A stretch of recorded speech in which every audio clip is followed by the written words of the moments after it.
started without me. Hi everyone, it's Lynette with Grammy Crochet. I wasn't going to do a video. I'm going to try to get some better lighting in here. Nope, not working so well. It's a beautiful day outside. We are at the camper, so welcome to the camper corner. I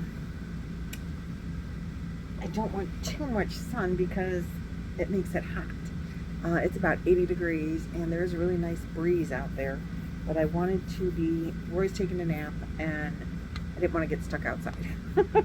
So I said, sure, I will crochet inside, and I've been crocheting away, and I thought, oh, maybe I will stop and do a little video. So just to show you what I'm working on and chit chat a little bit about it. I am on the cat's Meow. I'm sorry that the lighting isn't better, but it's the best that I got. And I am doing mine with, this is Pound of Love in the colored Oxford Gray. And this is Lion Brand Ice Cream. And I don't remember what the colorway is. I'm sorry. I don't have the ball band at hand, so I don't know what it is. And I am on, just going to start row 35. So I'm a little bit behind, but I have until the 15th or 16th or something to be done. What is the Cat's Meow? It is a blanket challenge put on by Jan the Alaskan Crafter and Laura from Mimi's Crochet and Farming to make a Boggy Creek blanket. Last year Jan challenged everybody to do the stained glass blankets, and she wanted to get a cabin's worth of stained glass blankets. And we got like 4 cabins worth of stained glass blankets, so that was so awesome. And this year they're challenging the Cat's Meow. This pattern is really, it's a Grafgan, so that's you're counting all the time. And it's done in a half joined half double crochet, which I really knotted, I think they call it half double crochet. I really do like the stitch once you got the hang of it. I am to the point where I'm just starting to split off for the cat's tail right here, so I had to add another skein of yarn. I'm going to tell you, this stitch, this yarn, this is a 3-weight, this is a 4-weight, but it's a thin 4. But this stitch, this yarn, and a 5mm hook, this has such nice drape, and it's just, I love it. I love the stitch. Not quite sure that I like the amount that it's variegating. I kind of was hoping for shorter, shorter colors, but it is what it is. I mean, it looks okay. It's just, I was hoping, I had it pictured in my head as shorter color bursts. But that's okay. It's quite alright. And I have a mess here because now I have 6 skeins of yarn attached, and some of my yarn I caked up because this was a Pound of Love, and it I cut it up into smaller sections, whatever fit on the ball winder, and then cut it off. And I did the same with this because this was the big huge bands, and so when it got to the point that it didn't fit on the ball winder anymore, then it was, I have to move, guys. I can only sit for so long in one position, and I've been in this position for 2 rows. Now I need to move. So we're just going to chat while I do it. It's a little bit of a slow go for me to do things, but just need to put the leg in a different position. I've had it down for a little while, and that helps stretch it out, but it can only do that for so long, and then it starts to swell, and then it gets achy. Then you got to put it up again, you know. That's what happens. And it's fine. I'm not complaining. I'm just moving. So anyway, back to the yarn. In the pattern, she tells you if you just, turn your work this way this time and then turn your work this way the next time, you won't get it all tangled up. That's like way too much direction for me. I don't remember which way I turned it, and it's always a mess, and I'm keeping it. It's living in this basket, which I totally love, it living in the basket, but it's living in this basket from Nancy from She's Got Yarn. She gave me these baskets, and it's fabulous. But my yarn balls are all over the place, and I have to keep moving them. And for a while it was fine because I could just rearrange them in the basket. But then as I started to rearrange them, some of them started falling apart. And now they're getting to be a mess. And so now I'm moving them more because they're a mess. And it's, I think I'm going to take and put them in plastic baggies, zipper baggies, so I can just zip it and leave a little hole so that the yarn can come through. And if it wants to fall apart, it's still all in the bag and not all in the basket in a mess. Just the ones that are falling apart. The ones that aren't falling apart yet, I'm going to leave them. I'm pulling from the center, but it's the picking them up that I think is screwing with them and making them be bad. So I thought I have to say, I will confess, I've been putting off working on this blanket. I started another blanket, a Tunisian with Lynanne from Nina's Knots. She's did a Boggy Tunisian blanket, which I totally love. And so I thought I would do that blanket, but I'm just not good enough of a Tunisian. So I started working on that, and you know, I think I can show it to you real quick.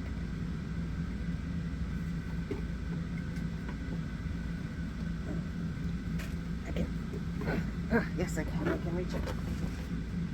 So it's living in this bag.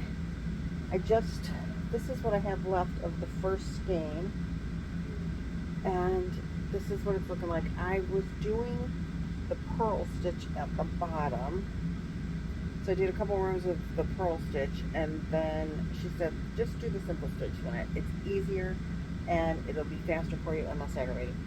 Loving it. Look at how beautiful it drapes. It's so soft and nice. This is Big Twist Ombre Sunrise, I think. And so I had this real debate with myself. I was going to try to mix in yellow or orange from the varsity orange or varsity gold or yellow or whatever. Also from Big Twist. I talked about that in my last video. But Shirley Spring said, don't do that. It doesn't look right. She tried to do that too. And she's so helpful. She says, just send your daughter to the store for the one skein that you need. Don't go there yourself. You'll be sorry. And she's very true. Very, very true. So I think that is what I will do. I'm going to ask my daughter to pick up one more skein. I have 3. When I bought this color, I bought 3 different colors. I think the purple and teal in the ombre. And obviously I need 4 skeins for a Boggy blanket of the same color. So I might ask her to just pick up one of each of the 2 other colors that I have. But we came to the camper for the weekend, hoping that I would be able to get in the camper and out of the camper. I I figured out how to get out by myself.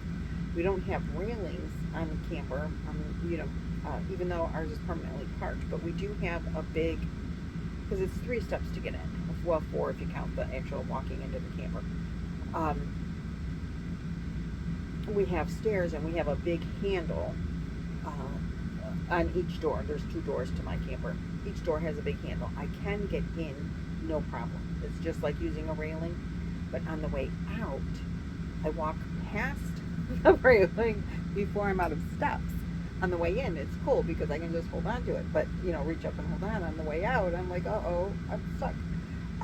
But I did figure out if I go down very slowly, but go down backwards, just the reverse of going the way up, the same way. There's the procedure when you're using a cane, how you do that.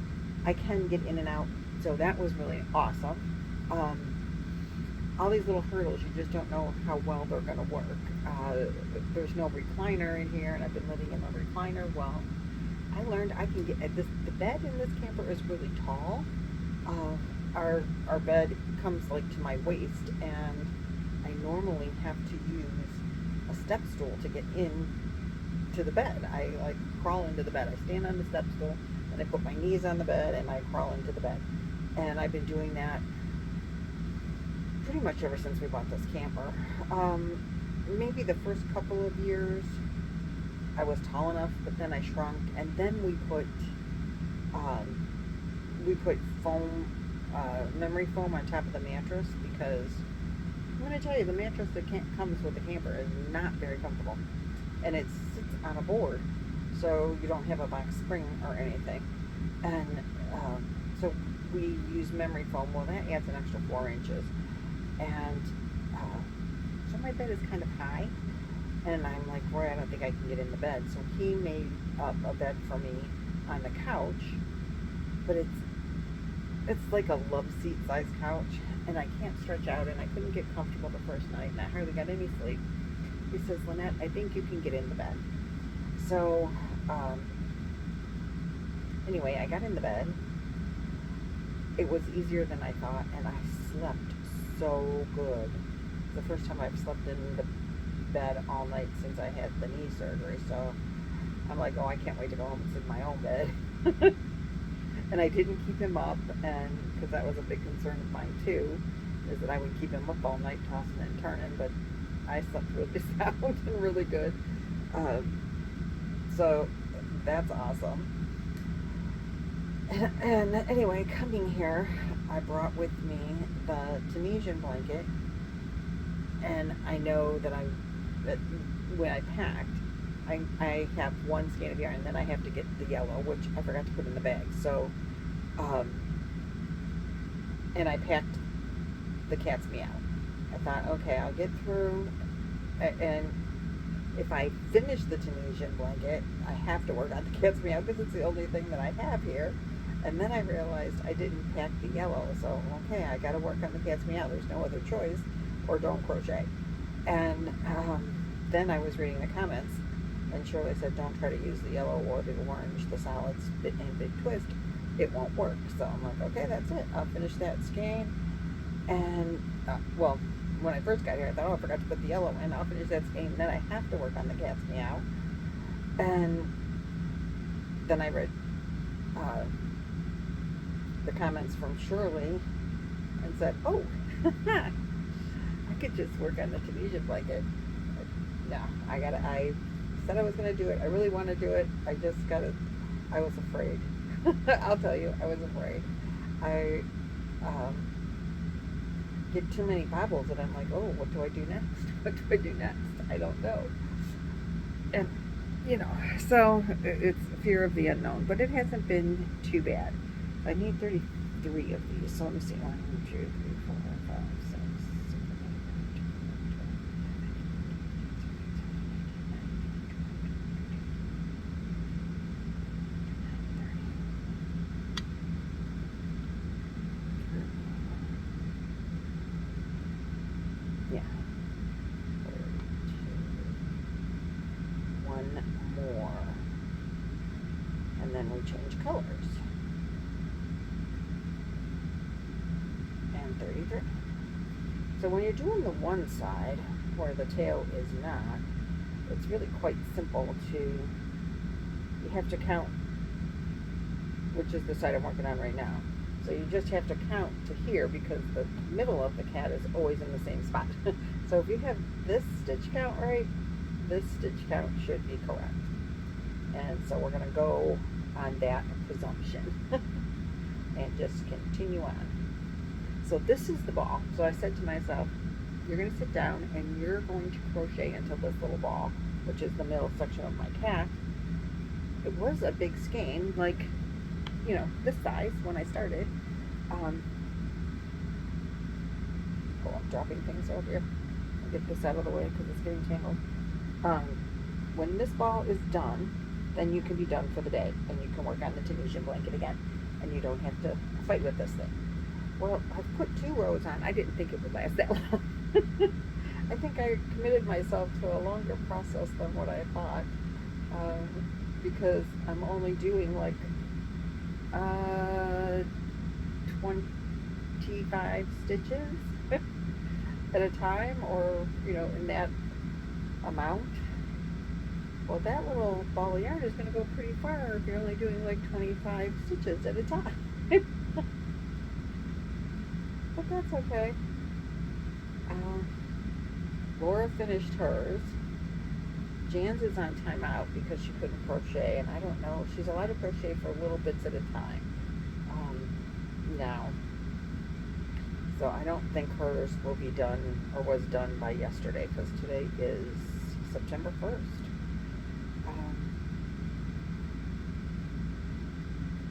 There we go.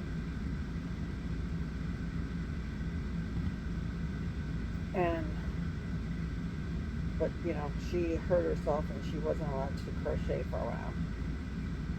Most of the month, actually. I have not figured out. Today is the 1st. I can start my hooker versus hooker. I'm standing in for Jan on that, and we have to make a scarecrow, full-bodied. Guys, I have no clue. I still haven't looked at the patterns. I thought I'm not even thinking about it. I wanted to get this blanket done before I even think about that too much, but I keep putting off working on it. Today is Sunday. I've been here since Friday, and today is the first day I picked it up. I've sat it down next to me a couple of times, and then I, went on YouTube and watched shorts and played games on my phone, watched a movie, chit-chatted with the neighbors. Took a ride in the golf cart, and been here 2 days, and like I said, first time that I've worked on it because I've been putting it off. I was afraid of starting the tail, and at one point I think we end up with 8 balls of yarn attached to this thing. I'll have to break up a couple of my variegated colors because I only have 4 skeins of it. Or maybe that's all I need, 4 and 4, right? Yeah, that makes sense. Yeah, that makes really good sense. And it's not a hard project. Aside from the counting. Once you get the gauge thing under control, the written pattern part of it makes it very not difficult to do. So if you were considering getting involved in making this blanket, honestly, even though I have been putting it off, like I said, it's not. What does this? Oh, this does go over on this side. Okay. Where am I confused? And you're saying, yeah, that's why we're not making this blanket. Well, not because you can't even figure out what yarn you're using. There we go. I got it together now. So it's as long as you get the whole printed out pattern using the graphs provided in the pattern. I mean, if you can read a graph GAN, it's not hard to figure it out. It's shaded as one color and not shaded as the other color. But you have to count all of the squares and then count all of your stitches. It's way easier if you just use the written pattern and just count your stitches. It goes way faster, much nicer, way less froggy, way less mistakes.